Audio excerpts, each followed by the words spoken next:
يريدون أن يطفئوا نور الله بأفواههم ويأبى الله إلا أن يتم نوره ولو كره الكافرون هو الذي أرسل رسوله بالهدى ودين الحق ليظهره على الدين كله ولو كره المشركون يا أيها الذين آمنوا إن كثيرا من الأحبار والرهبان ليأكلون أموال الناس بالباطل ويصدون عن سبيل الله والذين يكنزون الذهب والفضة ولا ينفقونها في سبيل الله فبشرهم بعذاب أليم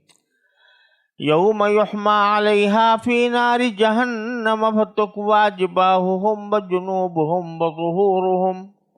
هذا ما كنزتم لأنفسكم ما كنتم تكنزون. یہ سورہ توبہ کی آیت نمبر 32 سے آیت نمبر 35 تک میں نے تلاوت کی ہے. ان کا ترجمہ یہ ہے کہ انہوں نے یعنی اہل کتاب نے اللہ کے بجائے اپنے احبار یعنی یہودی علماء اور راہبوں یعنی عیسائی درویشوں کو خدا بنا لیا ہے،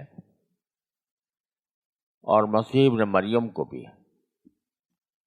حالانکہ ان کو ایک خدا کے سوا کسی کی عبادت کرنے کا حکم نہیں دیا گیا تھا. اس کے سوا کوئی خدا نہیں، وہ ان کی مشرکانہ باتوں سے بالکل پاک ہے. یہ لوگ چاہتے ہیں کہ اللہ کے نور کو اپنے منہ کی پھونکوں سے بجھا دیں، حالانکہ اللہ کو اپنے نور کی تکمیل کے سوا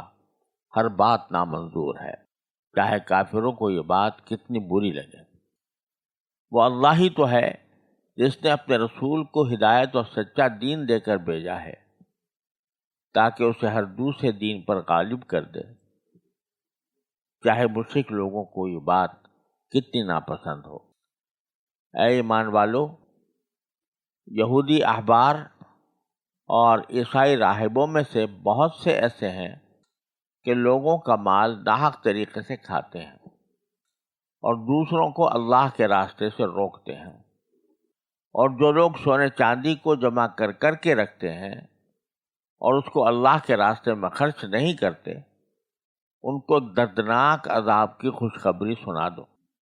جس دن اس دولت کو جہنم کی آگ میں تپایا جائے گا،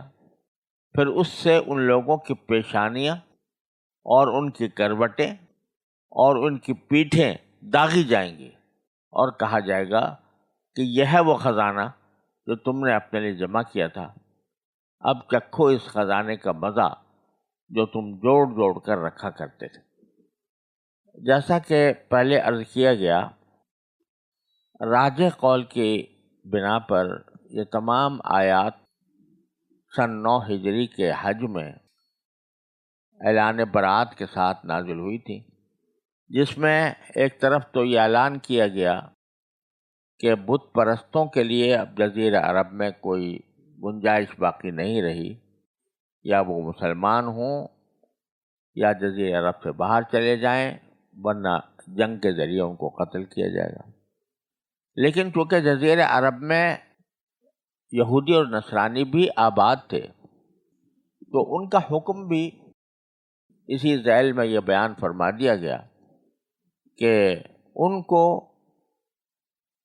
رہنے کی اجازت اس شرط کے ساتھ ہے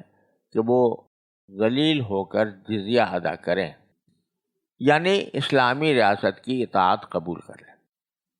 اس ذیل میں اہل کتاب کا ذکر آ گیا تھا. تو اہل کتاب کی کچھ اہم باتیں بھی جن کی وجہ سے اللہ تعالیٰ ان سے ناراض ہے، ان کا ذکر کیا گیا. اس میں انہوں نے جو اللہ اور اس کے رسول صلی اللہ علیہ وسلم کے دین سے الگ ایک دین اختیار کیا تھا، اس کا ذکر آیا، اور اس بات کا کہ انہوں نے اپنے علماء اور رہبان کو خدا بنا رکھا ہے کہ وہ ان کا کہنا ہر صورت میں مانتے ہیں، چاہے وہ ان کی آسمانی کتاب کے مطابق ہو یا خلاف ہو. اور ایسا نہیں ہے کہ یہ لوگ ان کے سامنے تورات یا انجیل کی تشریح کرتے ہوں، بلکہ اور تشریح کی وجہ سے ان کی بات مانی جاتی ہو، بلکہ یہ ان کو بذات خود ایسا سمجھتے ہیں کہ ان کا ہر حکم اللہ کے حکم کی طرح واجب الاطاعت ہے۔ چنانچہ پوپ کے بارے میں تمام عیسائی مصادر میں یہ بات درج ہے کہ وہ معصوم ہوتا ہے، انفیلیبل کا لفظ استعمال کیا جاتا ہے، اس کے معنی وہ معصوم ہے، یعنی اس سے کبھی کوئی غلطی سرزد نہیں ہو سکتی۔ تو اس لیے انہوں نے گویا اللہ تعالیٰ کے ساتھ ان کو شریک ٹھہرایا ہوا ہے۔ ایک بات تو یہ اللہ تعالیٰ نے بیان فرمائی 31ویں آیت کے اندر۔ پھر آگے اب اس آیت میں 32ویں آیت میں اور 32ویں اور 33ویں آیت میں اللہ تبارک و تعالیٰ اہل کتاب کے بارے میں خاص طور پر یہ فرماتے ہیں کہ یہ مسلمانوں کے ساتھ دشمنی کر رہے ہیں، اور صرف اتنی بات نہیں ہے کہ اپنے طور پر یہ بے دینی میں مبتلا ہیں، بلکہ دوسرے لوگوں کو بھی ایمان لانے سے روک رہے ہیں، اللہ کے راستے میں رکاوٹیں پیدا کر رہے ہیں، اللہ کے راستے پر آنے میں رکاوٹیں پیدا کر رہے ہیں، اور چاہتے ہیں کہ کسی طرح دوسرے لوگ بھی نہ آئیں، اسلام قبول نہ کریں، اور اس کے لیے طرح طرح کی سازشیں کر رہے ہیں۔ بعض اوقات یہ کرتے ہیں کہ وہ دوسرے لوگوں کو زبانی طور پر اسلام سے برگشتہ کرنے کی کوشش کرتے ہیں، اور بعض مرتبہ در پردہ مسلمانوں کے خلاف سازشیں کرتے ہیں، اور اسی کا ایک انتہائی مظاہرہ غزوہ تبوک کے موقع پر ہوا کہ پورا قیصر روم جو ہے وہ اس نے مسلمانوں پر حملہ کرنے کی ٹھان لی تھی۔ یہ ساری کوششوں کو اللہ تعالیٰ فرما رہے ہیں کہ یہ اس کا بڑا خوبصورت استعارہ اللہ تعالیٰ نے استعمال فرمایا کہ یریدون ان یطفئوا نور اللہ، یہ چاہتے ہیں کہ بجھا دیں اللہ کے نور کو بافواہہم، اپنے منہ سے۔ اللہ کے دین کو تعبیر فرمایا اللہ کے نور سے، کیونکہ ہدایت کا راستہ اسی سے ملتا ہے۔ تو اللہ کا نور کیا ہے؟ اللہ کا دین، اور یہ اس کو مٹانا چاہتے ہیں اپنے پھونکوں سے، منہ کے ذریعے پھونکے مار کر۔ یہ اس طرح کی شمع نہیں ہے کہ جو ایک پھونک سے بجھ جائے، یہ اللہ کے نور کو بجھانے کے لیے یہ جو حربے استعمال کر رہے ہیں وہ اللہ کے دین کو مٹانے والے نہیں ہیں۔ اور وَيَأْبَى اللَّهُ إِلَّا أَن يُتِمَّ نُورَهُ، اور اللہ ہر اس بات سے انکار کرتا ہے جو اب اللہ کے نور کو مکمل کرنے کے خلاف۔ دوسرے الفاظ میں کہہ لو کہ اللہ تبارک و تعالیٰ کو کوئی اور بات منظور نہیں ہے سوائے اس کے کہ اللہ اپنا نور کو پورا کر دے، وَلَوْ كَرِهَ الْكَافِرُونَ، چاہے کافر لوگ اس کو ناپسند کرتے ہوں۔ یہ جو ایک استعارہ استعمال کیا اللہ تبارک و تعالیٰ نے کہ اللہ کے نور کو یہ پھونکوں سے بجھانا چاہتے ہیں، تو پھونکوں سے مراد ان کی وہی قولی اور عملی تدبیریں ہیں جو مسلمانوں کے اسلام کو پھیلنے سے روکنے کے لیے وہ کر رہے ہیں، لیکن اللہ کی تدبیر، اللہ کا ارادہ ان سب کی کوششوں اور سازشوں پر بھاری ہے، لہذا اللہ تعالیٰ اپنے نور کو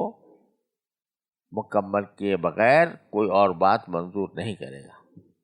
وَلَوْ كَرِهَ الْكَافِرُونَ، اور کیوں نہیں کرے گا اس کی وجہ اگلی آیت میں بیان فرمائی، هُوَ الَّذِي أَرْسَلَ رَسُولَهُ بِالْهُدَى وَدِينِ الْحَقِّ،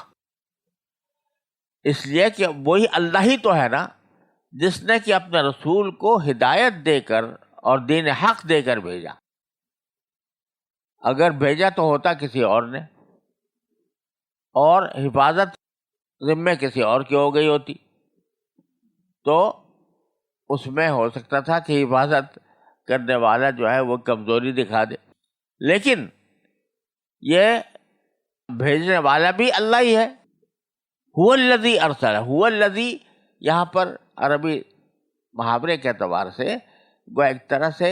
یہ دلیل بن رہی ہے ماقبل کی کہ اللہ تعالیٰ اس نور کو پھونکوں سے بجھنے نہیں دے گا. کیوں نہیں دے گا؟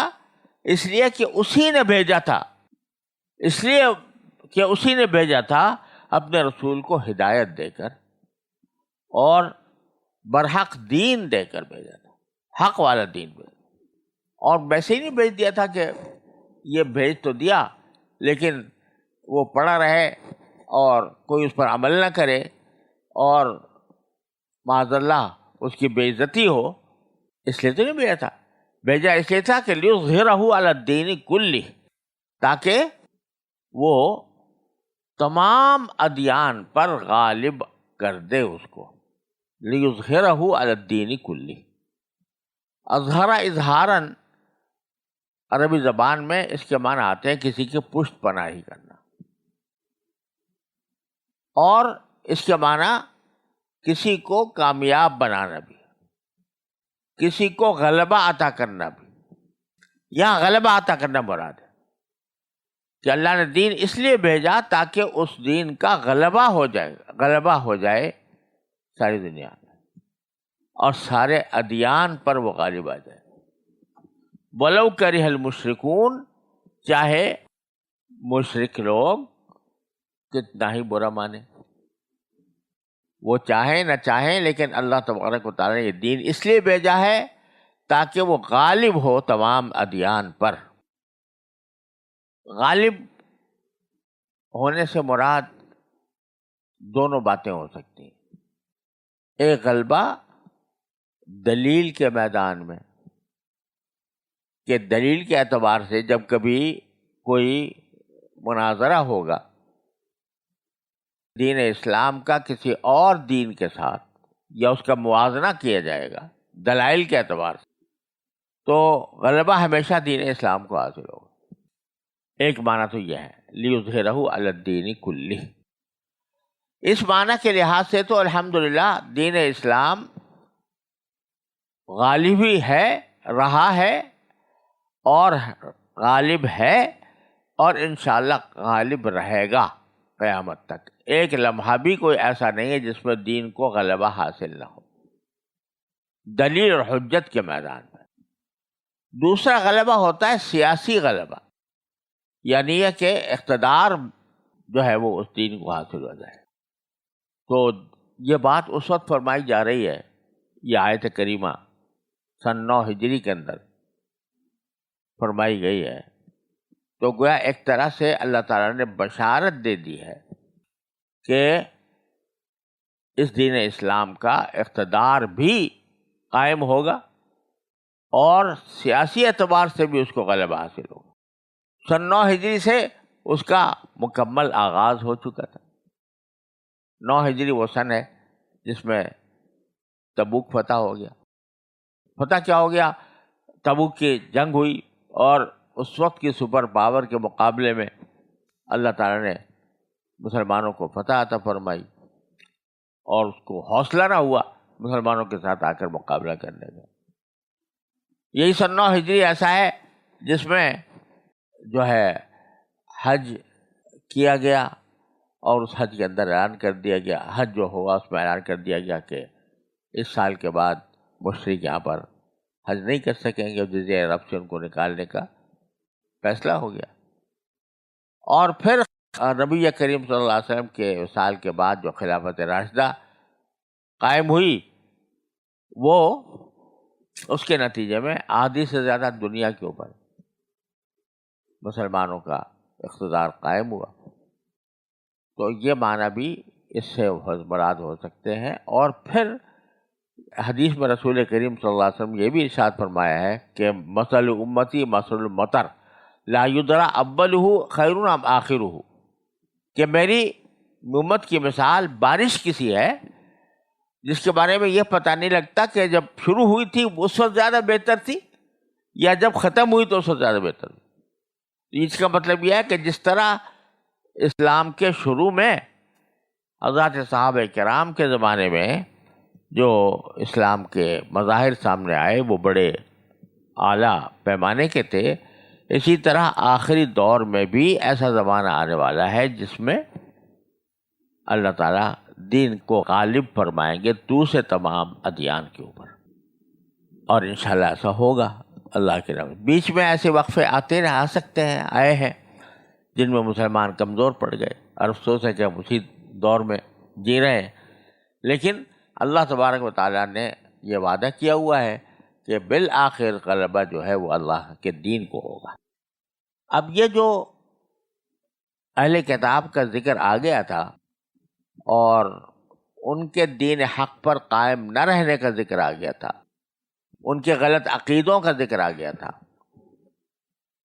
تو آگے پھر اس کی ایک وجہ بیان فرمائی گئی کہ یہ اس بدعقیدگی میں کیوں مبتلا ہے اور کیوں دین حق کو قبول نہیں کرتا۔ اس کا حاصل یہ ہے کہ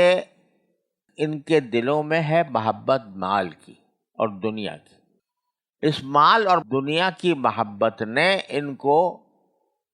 حق کے قبول کرنے سے روکا ہوا ہے۔ مال کی محبت کیا ہے کہ یہ اپنے معتقدین سے نذرانے وصول کرتے ہیں اور اپنے معتقدین سے رشوتیں لیتے ہیں، رشوتیں لے کر ان کے مرضی کے فتوے دے دیتے ہیں اور ان کی خواہشات کی تکمیل کے لیے اپنی کتابوں میں، آسمانی کتابوں میں تبدیلی کر دیتے ہیں، تحریف کر دیتے ہیں، لفظی یا معنوی۔ یہ کیوں کر رہے ہیں؟ یہ اس لیے کر رہے ہیں تاکہ ان کو رشوت کے پیسے ملیں۔ اس غرض سے انہوں نے سارا دھندا شروع کر رکھا۔ اگر یہ اسلام لے آتے ہیں تو ان کو خوف یہ ہے کہ ہماری آمدنی کا یہ ذریعہ بند ہو جائے گا۔ چنانچہ یہ فرمایا کہ یا ایھا الذین آمنوا، اے ایمان والو، ان کثیرا من الاحبار والرہبان لیأکلون اموال الناس بالباطل۔ یہ جتنے احبار ہیں، احبار جمع حبر کی ہے یا حبر کی، اور اسے کہتے ہیں عالم، جو یہودیوں کا عالم ہوتا ہے اس کو حبر کہا جاتا ہے۔ تو احبار کے معنی یہودی علماء، اور رہبان جمع ہے راہب کی، یہ تارک الدنیا درویش نصرانیوں میں ہوتے ہیں جو رہبانیت کو اختیار کیے ہوئے ہوتے ہیں، دنیا سے قطع نظر کیے ہوئے بیٹھتے ہیں بظاہر،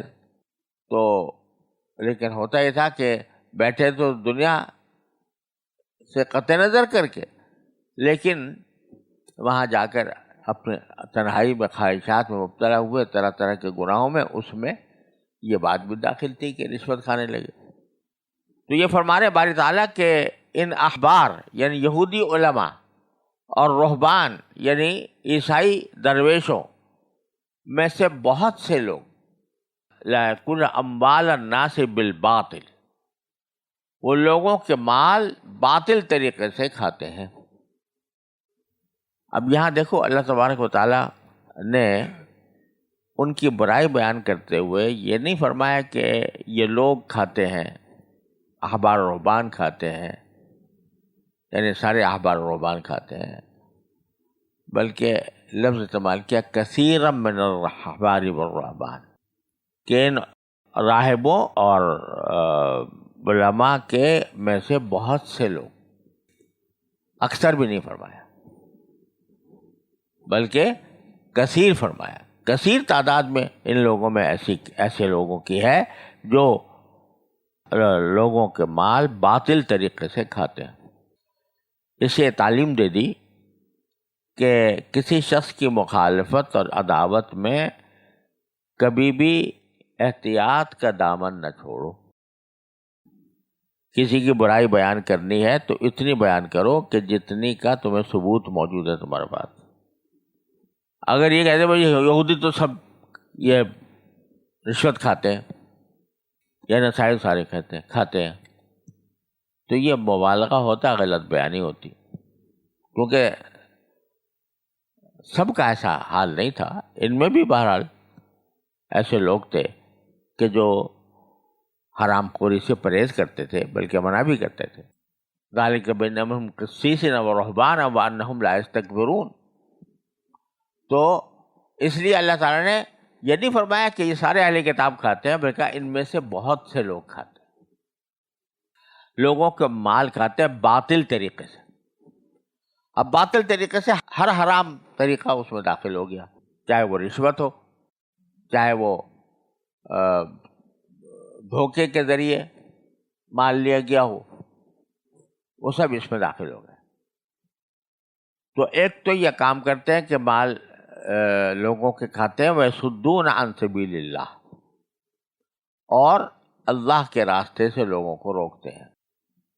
یعنی اس مال کے محبت کی وجہ سے اگر کوئی شخص یہ ان سے کہے کہ بھئی اسلام لے آؤ، تو اسلام لانے کے نتیجے میں ان کو اپنا نذرانہ اور اپنی رشوتیں بند ہونے کا اندیشہ ہوتا ہے، اس لیے وہ دوسروں کو بھی روکتے ہیں کہ نہیں بھائی مت جانا ہے اس اسلام کے طریقے. انہم یصدون عن سبیل اللہ. اس سے ایک بات یہ معلوم ہوئی، اللہ بچائے، کہ دنیا کی محبت اور مال کی محبت اور جاہ کی محبت، جاہ کے معنی ہے شہرت، لوگوں میں، لوگوں کے نگاہوں میں عزت. تو یہ چیز جو ہے یہ انسان کو حق قبول کرنے میں سب سے بڑی رکاوٹ ہوتی ہے. امام راضی رحمۃ اللہ علیہ فرماتے ہیں کہ یہاں قرآن کریم میں ان کی دو باتیں ذکر کی ہیں. ایک یہ کہ باطل طریقے سے مال کھاتے ہیں لوگوں کا، اور دوسرے یہ کہ اللہ کے راستے سے روکتے ہیں. تو پہلی صفت میں اشارہ ہے ان کے حب مال کی طرف، اور دوسرے میں اشارہ ہے ان کے حب جاہ کی طرف، کہ اگر لوگ جا کے مسلمان ہو گئے تو ہمارے مریدوں میں کمی آ جائے گی، ہماری شہرت میں کمی آ جائے گی، ہمارے منصب میں کمی آ جائے گی. تو دو چیزیں ہیں بنیادی خرابی کی، ایک حب مال اور ایک حب جاہ، جو ان کو حق کے قبول کرنے سے روک رہی ہے. اور یہی وہ چیز ہے جس کے بارے میں رسول کریم صلی اللہ علیہ وسلم نے ارشاد فرمایا کہ بان جائعان ارسلا فی غنم بافسد لها من حب المال والشرف لدینہ. کہ اگر کسی بکریوں کے گلے میں دو بھوکے بھیڑیے چھوڑ دیے جائیں تو اس بکریوں کے گلے میں اتنا فساد وہ نہیں مچائیں گے جتنا انسان کے دین میں فساد مچاتی ہے دو چیزیں، ایک مال کی محبت اور ایک جاہ کی محبت. جاہ سے مراد لوگوں میں شہرت، عزت، منصب، مقام، یہ چیزیں جب آ جاتی ہیں تو یہ دین کے اندر ایسا فساد مچاتی ہیں جیسے بھوکا بھیڑیا بکریوں کے گلے میں گھس کر سر فساد مچا سکتا ہے. تو یہاں اللہ تبارک و تعالیٰ نے بنیادی بیماری ہے اس کی نشاندہی فرما دی، اور اس سے متنبع کرنا مقصود ہے خود مسلمانوں کو کہ آپ لوگ بھی ان دو بیماریوں سے اپنے آپ کو بچاؤ کہ کہیں یہ آپ کے دین کے لیے نقصان دہ ثابت نہ ہو اور کہیں اسی راستے پر تم بھی نہ جا پڑو. اور ان دو چیزوں کا ذکر خاص طور سے احبار اور رہبان یعنی علماء اور درویشوں کے ساتھ جو کیا ہے، اس سے اس طرف بھی اشارہ ملتا ہے کہ یہ دو بیماریاں یوں تو ہیں ہی بہت بڑی بیماریاں، لیکن اللہ بچائے یہ شیطان ان بیماریوں کے ذریعے سب سے زیادہ حملہ اہل علم پر کرتا ہے. سب سے زیادہ اس کا حملہ حب جاہ اور حب مال کا وہ اہل علم پر ہوتا ہے. کیوں ہوتا ہے؟ اس لیے کہ بظاہر تو یہ دنیا سے منہ موڑ کر علم دین کی خدمت میں لگ جاتے ہیں، لیکن ظاہر ہے انسان کی اپنی ضروریات بھی ہیں، اس کی طبعی خواہشات بھی ہیں. تو ان خواہشات کی وجہ سے دل میں یہ خیال پیدا ہوتا ہے کہ بھئی ساری دنیا مزے اڑا رہی، ہم بھی کچھ اس میں سے حصہ لے لیں. تو یہ حب مال پیدا ہوتا ہے۔ اور اس سے زیادہ خطرناک بات یہ ہوتی ہے کہ چونکہ علم کے ذریعے اور علم کی تعلیم اور تدریس کے ذریعے اور وعظ و نصیحت کے ذریعے آدمی کا نام ہوتا ہے لوگوں میں، عوام الناس میں، اس کی شہرت ہوتی ہے، تعریفیں اس سے کی جاتی ہیں، فلاں شخص بہت اچھا مقرر ہے، بہت اچھا خطیب ہے، بہت اچھا واعظ ہے۔ اس کے بات سننے کے لیے لوگ، اس کے ٹیکسیاں کھڑی رہتی ہیں، کاریں کھڑی رہتی ہیں، اس کے اتنے لوگ جو ہیں اس کے پیچھے چلتے ہیں، اس کی باتیں سنتے ہیں۔ یہ چیز جو ہے، یہ شہرت کی خواہش، یہ ایک ایسی چیز ہے کہ جو بہت ہی غیر محسوس طریقے سے بھی اہل علم کے دلوں میں گھس جاتی، جس کا نتیجہ یہ ہوتا ہے کہ جو اخلاص مطلوب ہے علم کی خدمت میں بھی اور دین پر عمل کرنے میں بھی، اس کے راستے میں یہ شہرت پسندی ایک رکاوٹ بن جاتی۔ تو اس لیے قرآن کریم نے احبار اور رہبان کے ذکر میں خاص طور پر ان کی یہ دو باتیں ذکر فرمائیں، حب مال اور حب جاہ۔ اب آگے فرمایا کہ یہ اہل کتاب کا تو یہ معاملہ ہے ہی، لیکن یہ مال و دولت کو جمع کر کے، گنتی کر کر کے رکھتے رہنا اور اللہ کے راستے میں اس کو خرچ نہ کرنا، یہ ایسی بیماری ہے کہ جو مسلمانوں کے اندر بھی درآمد ہو گئی ہے یا ہو سکتی ہے، لہذا ان کو بھی پرہیز کرنا چاہیے۔ لہذا ایک عمومی حکم آپ نے بیان فرمایا، والذین یکنزون الذہب والفضہ، اور وہ لوگ، یہاں اور کا لفظ بڑھا دیا، ورنہ الذین بھی ہو سکتا تھا، یعنی پیچھے جو ذکر آ رہا ہے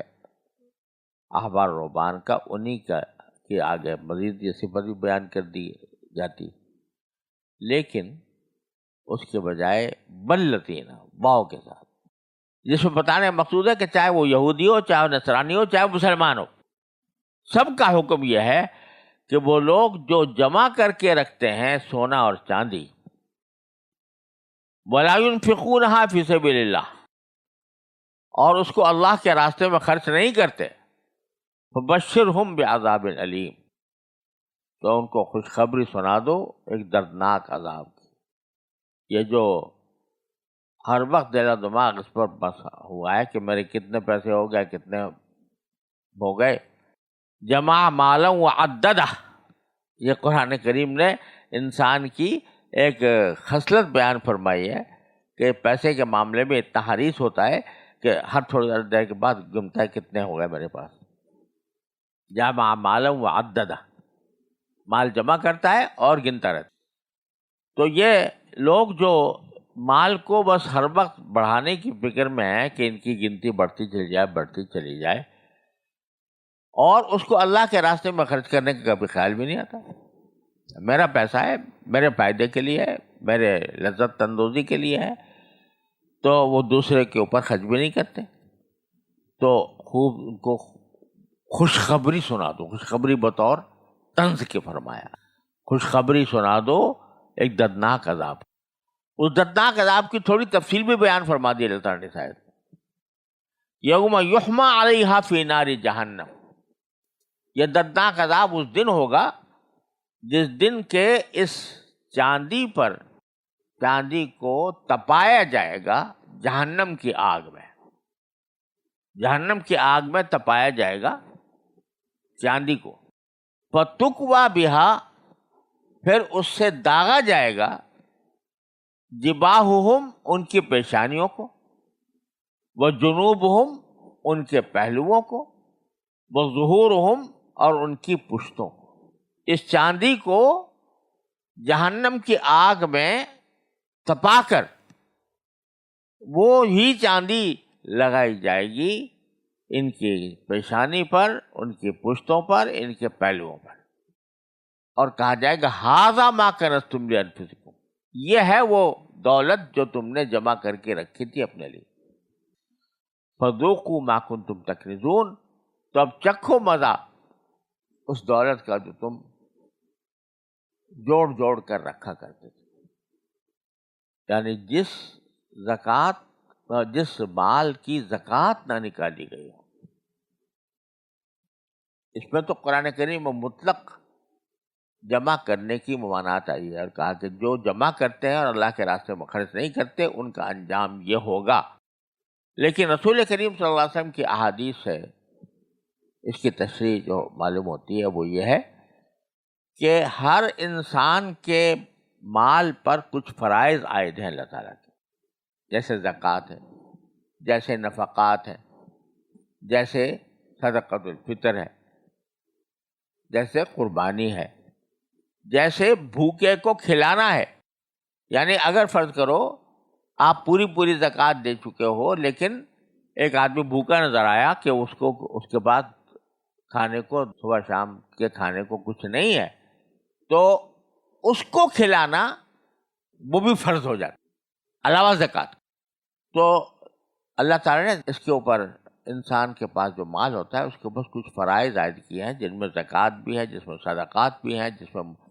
مسافر کو کھلانا بھی ہے، جس میں عزیز و اقارب کے حقوق بھی ہیں، جس میں مہمان کے حقوق بھی ہیں۔ تو وہ حقوق اگر ادا کر دیے جائیں تو پھر باقی مال حلال ہو جاتا ہے۔ فرماتے ہیں جعل اللہ طہارۃ للاموال، زکوٰۃ کو اللہ نے مال کے پاک کرنے کا ذریعہ بنایا۔ تو یہ وعید ان لوگوں پر آ رہی ہے کہ جو زکوٰۃ بھی نہیں دیتے، اور جو کوئی صدقات ہے، صدقہ فطر واجب ہے وہ نہیں دیتے، اور جو حقوق ان کے مال پر عائد ہیں ان کو ادا کرنے کی فکر بالکل ہے ہی نہیں، ان کے لیے ہے یہ۔ لیکن جب یہ اگر آدمی اپنے فرائض کے ساتھ ادا کرتا رہے، فرائض ادا کرتا رہے، اور اس کے بعد بھی اس کے پاس اللہ تعالیٰ نے کوئی مال اس کو زیادہ دیا ہے، تو اس کے بارے میں حدیث میں آتا ہے کہ نعم المال الصالح للرجل الصالح، اور اگر یہ حقوق ادا نہیں کرتا تو اسی چاندی سونے کو اس کے لیے عذاب بنا دیا جائے گا۔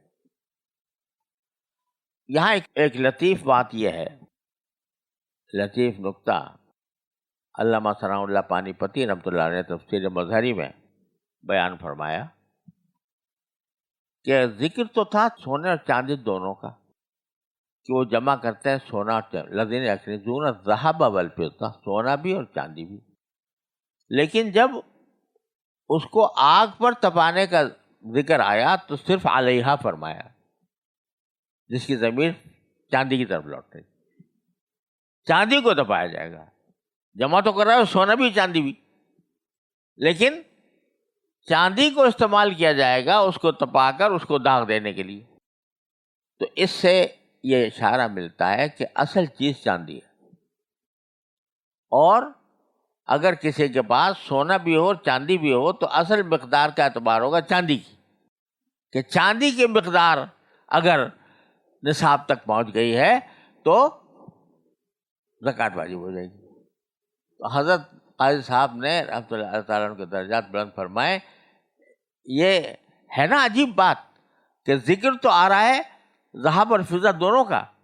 یکسدون الذھب والفضہ ولا ينفقونھا، ہاں کی ضمیر بھی فضہ کی طرف جا رہی ہے،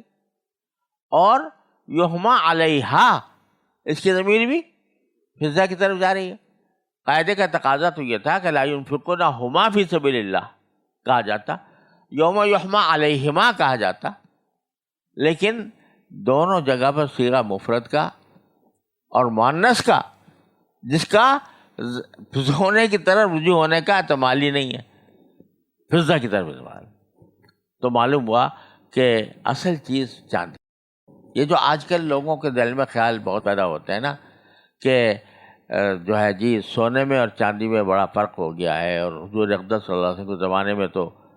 جو ہے جتنا سونے اور چاندی کا آپس میں تبادلے کا نرخ تھا وہ آج کہیں سے کہیں پہنچ گیا ہے، لہذا اب زکوٰۃ جو ہے چاندی کے بجائے سونے کا حساب ہونا چاہیے. یہ آج کل بہت کثرت سے لوگ یہ سوال کرتے ہیں. تو اس سے یہ بات معلوم ہو رہی ہے. ایک تو بات یہ ہے کہ جہاں بھی رسول کریم صلی اللہ علیہ وسلم نے نصاب بیان فرمایا زکوٰۃ کا، ہمیشہ چاندی ہی کا ذکر کیا، سونے کا ذکر ہی نہیں. پھر رقتی چاندی کے اوپر ہر 200 درہم پر 1 درہم، سونے کا باقاعدہ ذکر بطور نصاب نہیں فرمایا. کم از کم مجھے یاد نہیں ہے کسی حدیث میں آپ نے سونے کا نصاب بیان فرمایا ہو، چاندی کا بیان فرمایا. اور تو معلوم ہوتا ہے کہ اصل چیز جو ہے وہ نصاب زکوٰۃ کے سلسلے میں اصل چیز چاندی ہے. اور اگر سونا بھی ہو اور چاندی بھی ہو تو پھر اعتبار چاندی کا ہوگا کہ دونوں کی قیمت مل کر اگر چاندی کے 52.5 تولے چاندی کو پہنچ جاتی ہے تو نصاب واجب ہو جائے گی، زکوٰۃ واجب ہو جائے گی. بہرحال آگے فرمایا ھذا ما کنزتم لانفسکم، یہ ہے جو وہ مال جو تم نے اپنے لیے جوڑ کر رکھا تھا. فذوقوا ما کنتم تکسبون، اور اس کی ایک تشریح صحیح حدیث میں بھی آتی ہے کہ جو شخص سونا چاندی یعنی روپیہ پیسہ اس نے جمع کیا ہوا ہے تو آخرت میں اس کے گلے میں ایک سانپ توق ڈال دے گا اور وہ آ کر اس کی باچھوں کے اوپر ڈسے گا اور کہے گا کہ انا مالک انا کنزک انا مالک، میں ہوں تیرا خزانہ، میں ہوں تیرا مال. اور اسی کی طرف اشارہ ہے قرآن کریم کی اس آیت میں جہاں فرمایا گیا سیطبقون ما بخلوا به یوم القیامہ، جس مال کے اس بارے میں بخل کیا تھا وہ ان کے گلے میں طوق بنا دیا جائے گا قیامت. اللہ تعالی ہم سب کو اس کی حفاظت میں رکھے. صلی اللہ تعالیٰ علی خیر خلق.